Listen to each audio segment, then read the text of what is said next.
Mag-aalas 6 ng umaga nitong Lunes nang magtagpo sina alias Dado at alias Jojo sa bahagi ng Nicolas Zamora Street sa Tondo, Maynila.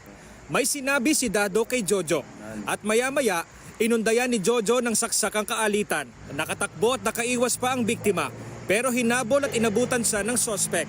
Matapos ang krimen, umalis si Jojo na parang walang nangyari. Nagtamo ng sugat sa iba-ibang bahagi ng katawan ng biktima. Ito naman po, yung victim at yung suspect natin ay matagal na pong may alitan. Nakasalubong po niya yung victim natin na nakabisikleta.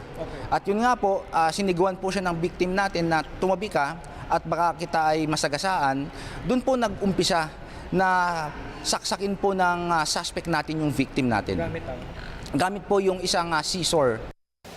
Sa backtracking ng PNP sa CCTV, natunton at naaresto ang suspect sa Morga Street 2 oras matapos ang krimen. Na-recover sa kanya ang ginamit na sirang gunting. Naabutan po natin siya habang inaayos po niya yung kariton niya. Doon po natin siya na-timingan na siya po ay mahuli natin. Aminado ang suspect sa nagawang krimen. Hihingi sana po ako ng pasensya dahil hindi ko rin po kagustuhan po eh. Eh kung nagkataon po eh, ikinaway na nga ho kami ng polis. Eh, hindi ko akala, umikot pa ho siya. Sana mapatawad naman po.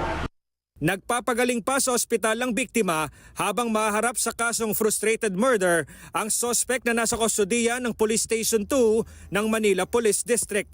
Jeff Caparas, ABS-CBN News. Tuloy-tuloy po ang ating pagpapatrol sa bayan mula Lunes hanggang Biyernes sa TV Patrol. Alas 6:30 ng gabi hanggang Sabado at Linggo sa TV Patrol Weekend. Sa bago nitong oras, alas 5:30 ng hapon.